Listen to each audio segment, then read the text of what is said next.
So it seems that there's an absolutely enormous Imperial Agents leak out, pretty much the full details of the Codex revealed and a massive amount of questions answered, and a few surprises such as assassins that you can trade out for each other mid-game, confirmation on which units have stayed and which are removed, the final reveals of what's happening to the Deathwatch, full detachment rules, and a bunch of big buffs for the assassins, so let's take a look at what we've got.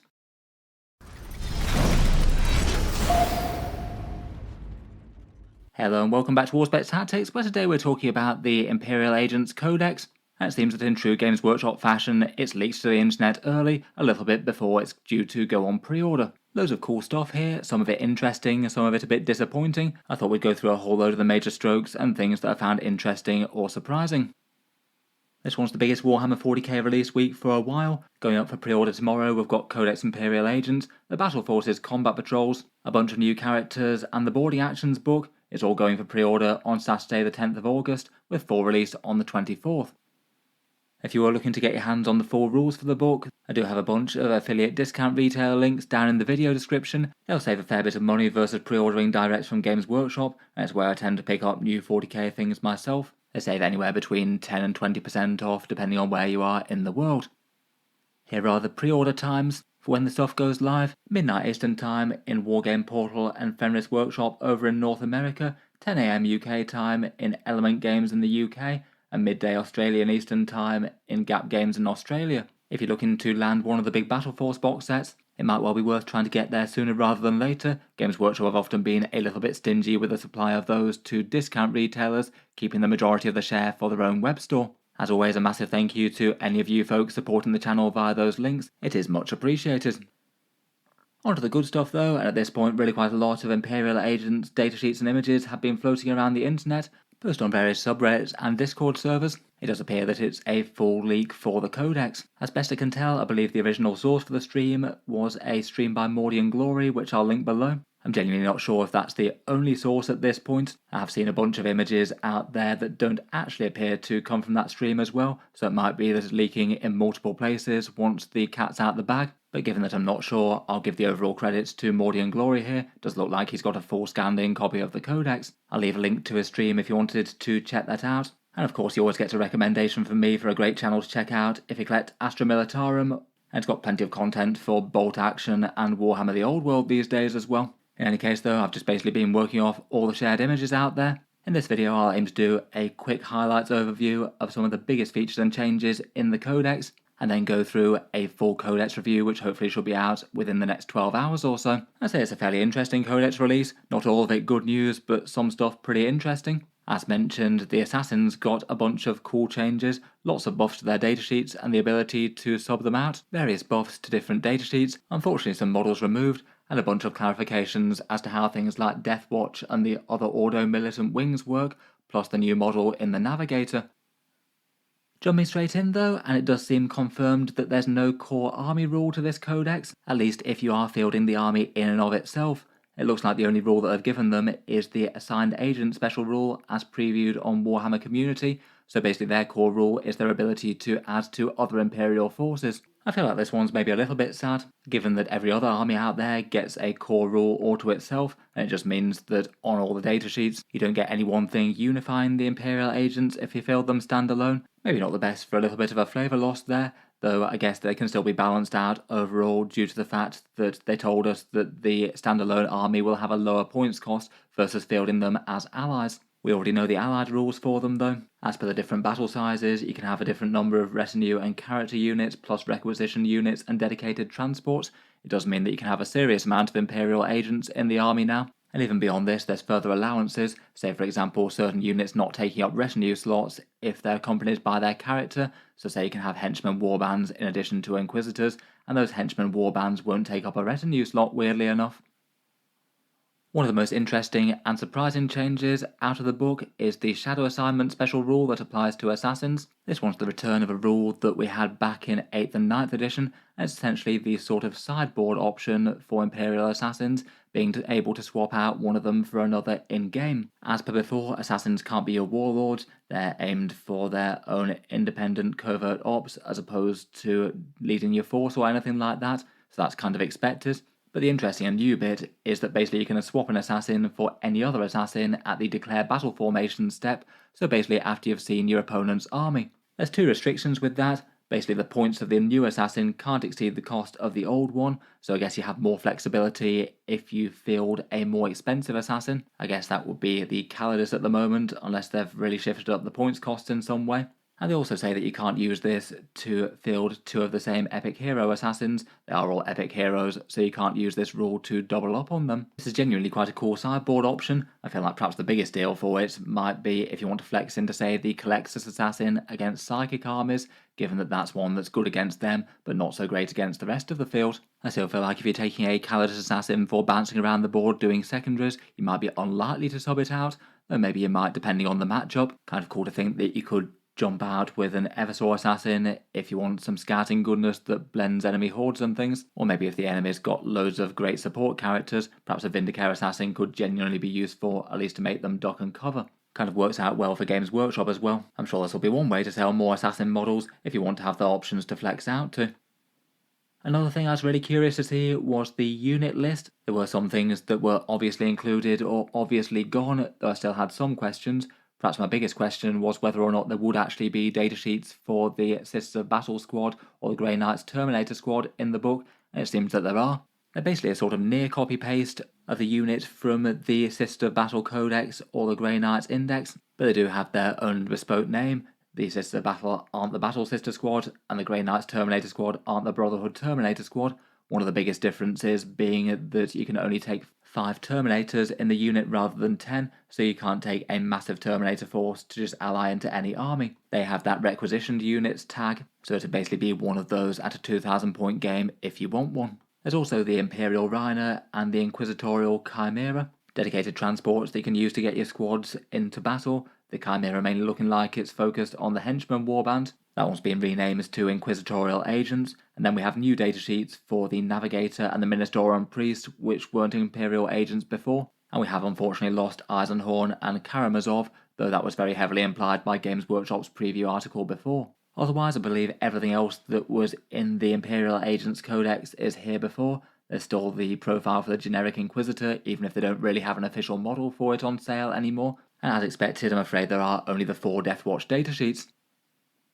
Talking of these, this one's now final confirmation that we only have Artemis, the Watchmaster, the Veteran Kill Team, and the Corvus Blackstar in the Codex. As suspected, it's the Legends treatment for all the mixed kill teams with Primaris Marines, Cassius's kill team, and their unique bikes and Terminator units.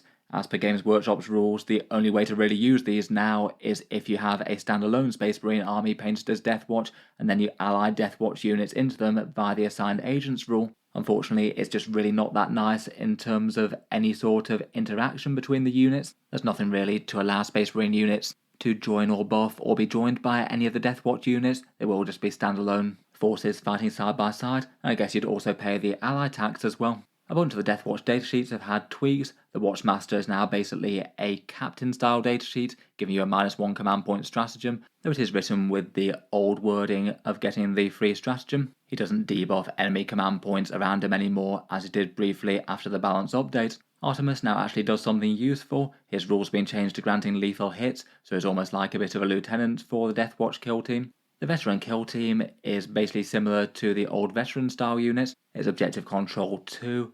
Now you can have 1 Frag Cannon, 1 Infernus Heavy Bolter, and 2 Deathwatch Thunderhammers per unit of 5, and doubling that if you go up to 10 of them. And they are battle lines, so you can put a big 60 veterans on the board if you want to. It does look like they'll be one of the better damage dealers for the Agents of the Imperium.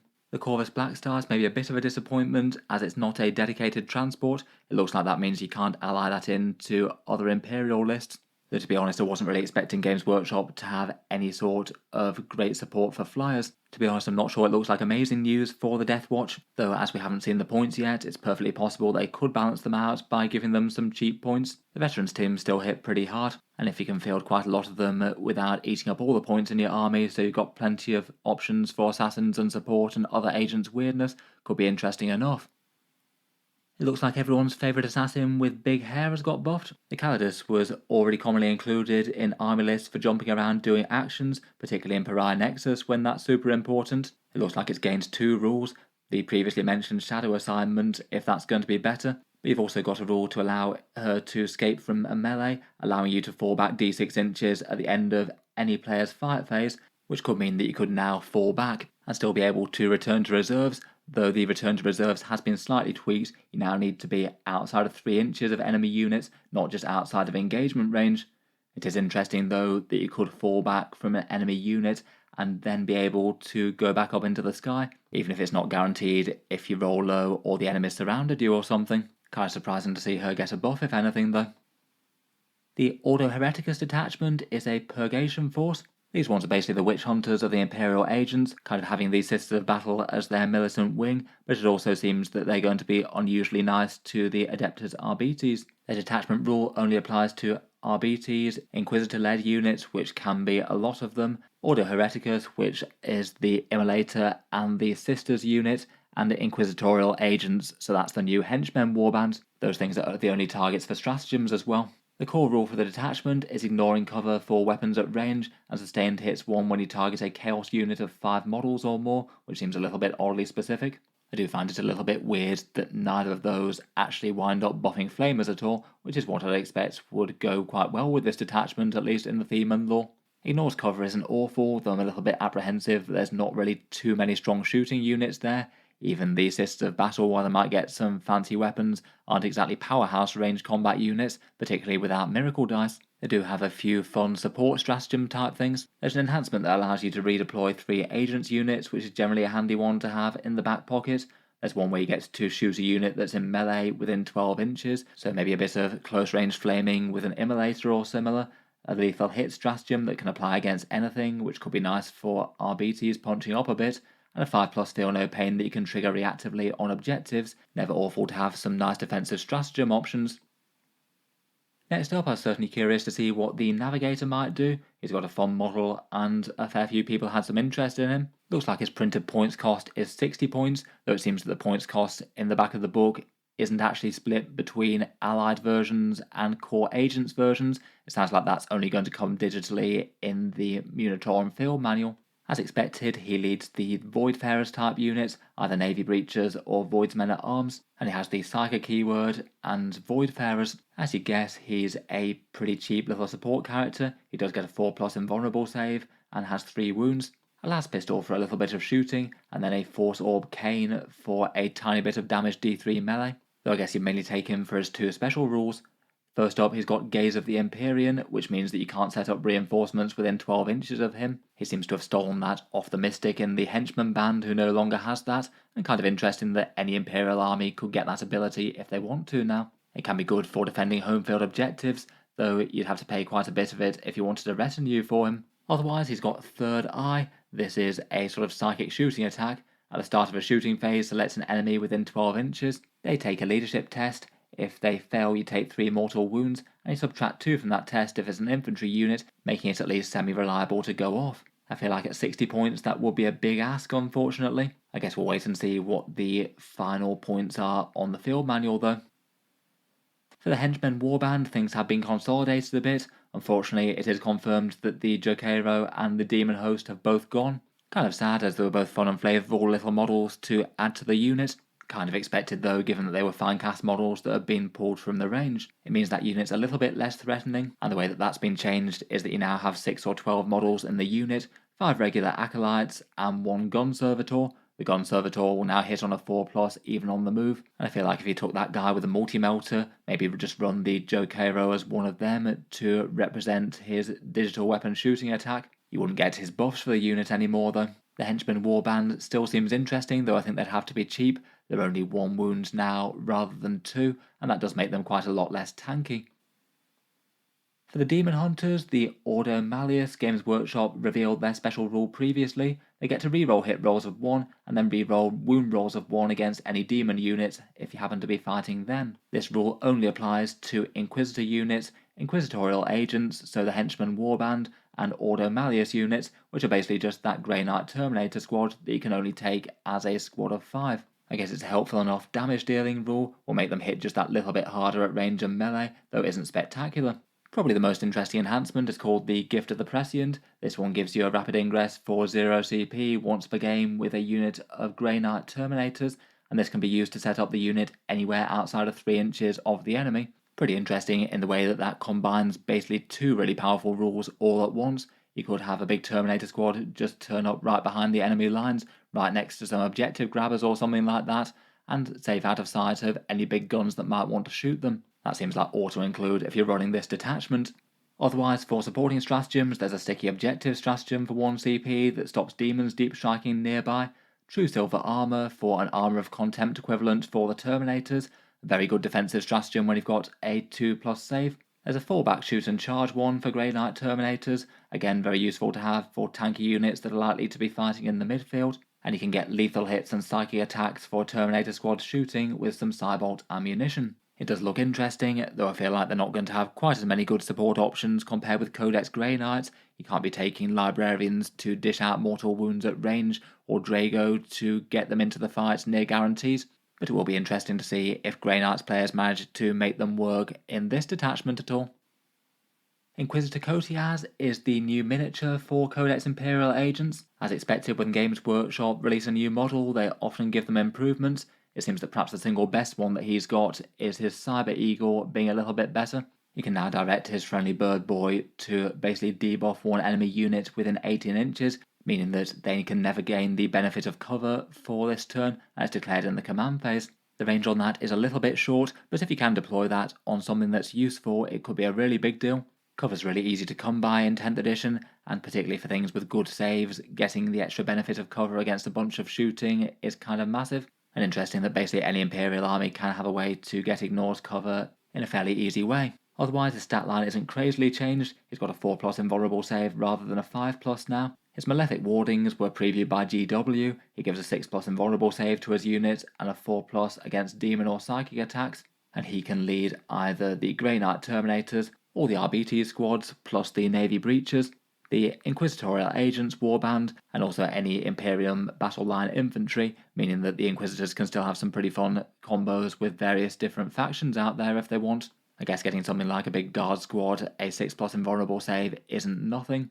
Perhaps the Ignores cover might be one of the more interesting bits for him though. I feel like he'd still have to be at least fairly cheap, even if he does have a few interesting rules, his command point, spy network, regeneration thing still, and a little bit of chunky melee with that demon hammer that's still strength 9 and damage 3.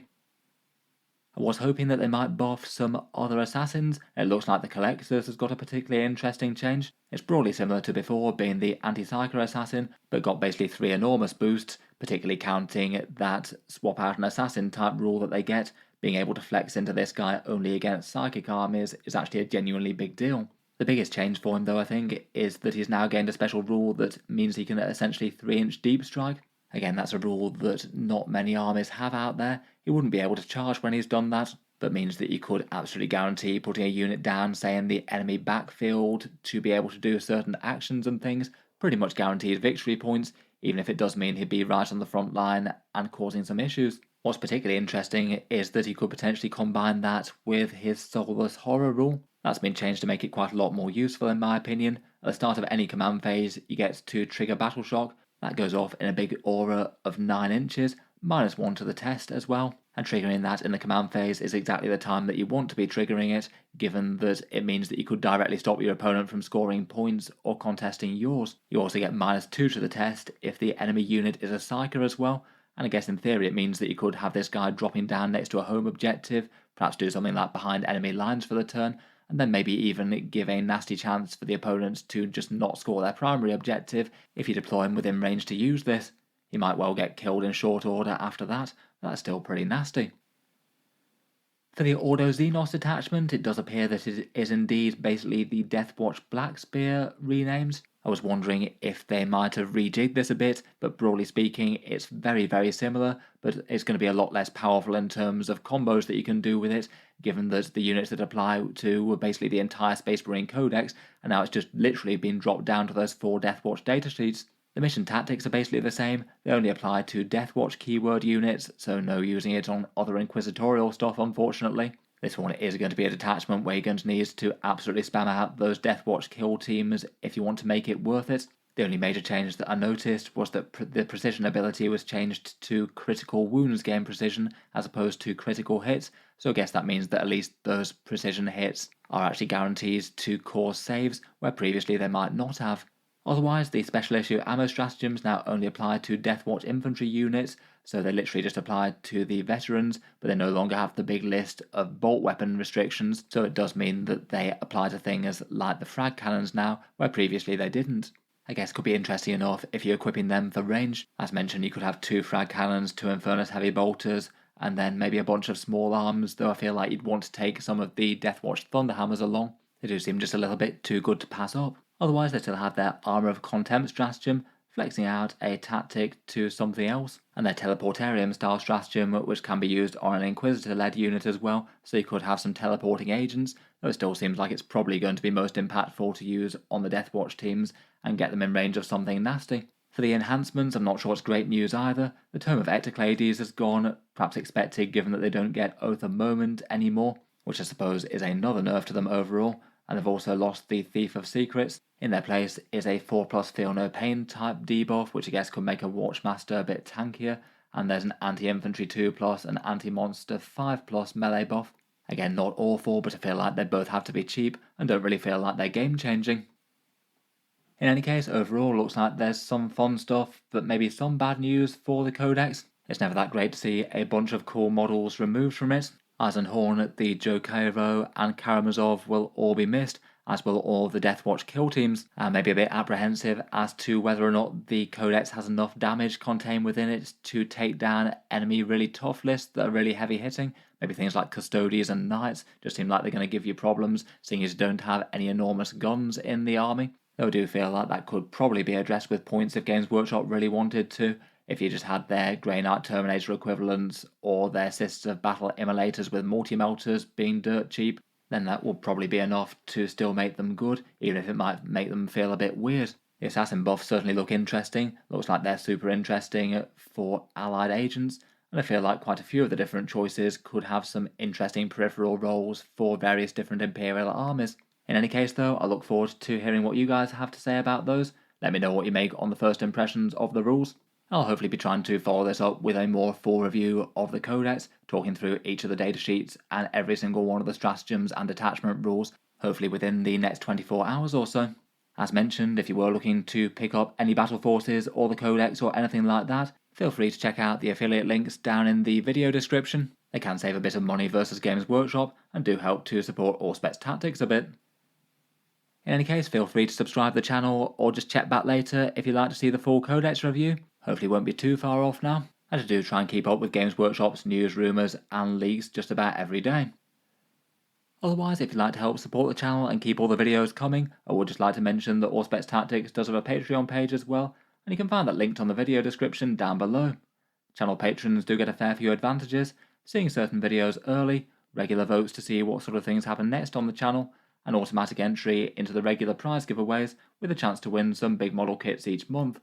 If any of that sounds good to you, or you'd just like to help support, the link is down in the video description. In any case, a massive thank you for listening, and I'll hope to see you guys next time.